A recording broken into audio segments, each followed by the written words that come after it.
Hello, Super Savers. I hope you're having a good week. So, buying T-bills for less in the secondary market rather than at auction. Is this possible at all? And if so, when is it possible? And who might consider doing this? That's what I'll be talking about in today's video, including which new issue T-bills typically get the best price at auction, which new issue T-bills you might find for less in the secondary market, and is the effort of buying recent new issues in the secondary market worth it?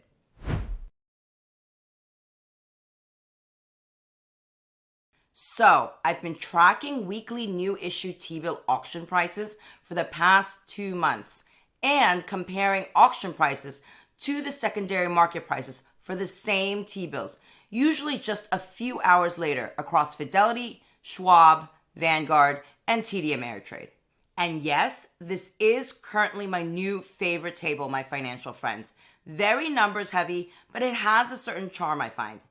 Anyway, after analyzing 20 plus new issue T-bills at auction and in the secondary market in November and December, what I found was that new issue T-bills typically show the best price at auction, but only when that auction is not a reopening auction. And do keep in mind that when I refer to prices in this video, I'm referring to the purchase price of the T-bill, the ask price, not the sales price or the bid price, because that was the focus of our analysis, and in particular because I generally hold to maturity with my current investment strategy. Right, so I found that new issue T-bills typically show the best price at auction, but only when that auction is not a reopening auction, which begs the question, what is a reopening auction?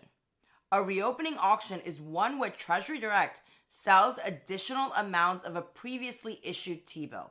The reopened T-bill has the same CUSIP and maturity date as the previously issued T-bill, but it has a different issue date and usually a different price. Because such a reopened T-bill has a different issue date, it's considered a new issue. And the different price, that's because the price is based on the new issue date and therefore also based on the prevailing market conditions and expectations at the time of the reopening auction. The new price will also reflect the shorter remaining time to maturity for the reopened T-bill. So basically, if you're planning on buying a new issue T-bill that has not been previously issued as another term, a T-bill with a brand new CUSIP that cannot yet be found in the secondary market before the auction is over, then that new issue T-bill is not part of a reopening auction, and you will typically get the best price for that T-bill at auction. This column here shows the term of the new issue T-bill that was auctioned off. This column shows the CUSIP, and this column shows whether this new issue T-bill auction was a reopening auction. A 0 here means that it was the original auction and not a reopening auction, that there were 0 T-bills issued before this one that had the same CUSIP and maturity date. Here's the auction date, and here's the auction price for each of these new issue T-bills, as well as the secondary market prices at each of these brokerage firms when available, usually a few hours after the auction. And as you can see, with the new original issue T-bills that were not part of a reopening auction, where the CUSIP was brand new, the price at auction is consistently lower than the price in the secondary market just a few hours later, meaning an investor would get the best price when buying at auction, which, as we've mentioned before, makes sense because retail investors like you and me, we get to tag along with the big banks and institutional buyers, some of whom are buying millions of T-bills at a time. Now, I referenced the Schwab column specifically because new issue T-bills like these ones generally appear on Schwab's secondary market platform earlier than they do on Fidelity's, Vanguard's, and TD Ameritrade's. The NA stands for not available. With Fidelity and Vanguard, it sometimes takes a day or two after the auction for new issue T-bills to appear on their platform as available for purchase in the secondary market. and we do our secondary market research just hours after the auction because, well, you'll see why in the next section. And for those of you who are wondering, these numbers in parentheses after the quoted price in this TD Ameritrade column stand for the minimum purchase quantity in thousands of dollars to get that particular price. So in this case, I'd have to buy a minimum of $5,000 of 17-week T-bills to get this price per $100. And in this case, I'd have to buy a minimum of $100,000 of 17-week T-bills to get this price per $100. When there's no parentheses after the quoted price, like here, here, and here, it means that I'd only have to buy a minimum of $1,000 of the reference T-bill to get that quoted price. Now, to find out if the T-bill you're planning on buying is or isn't part of a reopening auction, go to Treasury Direct's upcoming auctions page, which I've linked in the description below. Scroll down to the list of upcoming auctions. Here, we can see that these are the T-bills that have been announced at the time of this recording. If I click on the 17-week QSIP, this screen will appear. And if I scroll down, I'll see that there's only the 17-week listed here with nothing else below this row, meaning that it is not part of a reopening auction. And this price per $100 here is empty because at the time that we were preparing for this video, this auction has not happened yet. All the new issue 17-week T-bills we've encountered so far are not part of a reopening auction because they're so new. The 17-week T-bill was just introduced in October.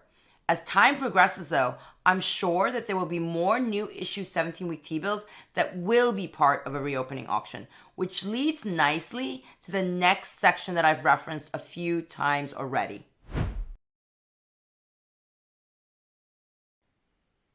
New issue T-bills that are part of a reopening auction that were previously issued as a different term, where the QSIP already exists in the secondary market before the auction takes place. Those can sometimes be found for less in the secondary market. Let's take this new issue 4-week T-bill here that was recently auctioned off with this QSIP. The 2 in the reopening column means that it was already issued twice before with this QSIP, but as a T-bill with a different term, different issue date, and different issue price. Here's what I mean. Let's go to Treasury Direct's announcement data and results page. If I scroll down, here's the same new issue 4-week T-bill that I was just talking about in my table. Now, if I click on the QSIP, I'll get more detail on this auction query page after I scroll down. This new issue 4-week T-bill is part of a reopening auction. It was previously auctioned off as an 8-week T-bill and before that as a 119-day cash management bill. Same QSIP, same maturity date, but each auction was for a different term with a different issue date and at a different issue price, which was based on the then prevailing market conditions and expectations. And if we go back to our table here, we can see from this reopening column that all these new issue T-bills were part of a reopening auction. This new issue 4-week one was a T-bill we just walked through. And as I mentioned earlier, this 2 here means it was issued twice before under the same QSIP with a different term, different issue date, and different issue price. This column shows the issue price at auction for this T-bill, the issue price at the most recent reopening auction. So if we move to this new issue 8-week T-bill underneath, this 1 in the reopening column means that it was only issued once before under this QSIP with a different term, issue date, and issue price. This column again shows the issue price at the most recent reopening auction for this T-bill. And these columns show the secondary market prices at Fidelity, Schwab, Vanguard, and TD Ameritrade a few hours after the issue price for the most recent auction was announced.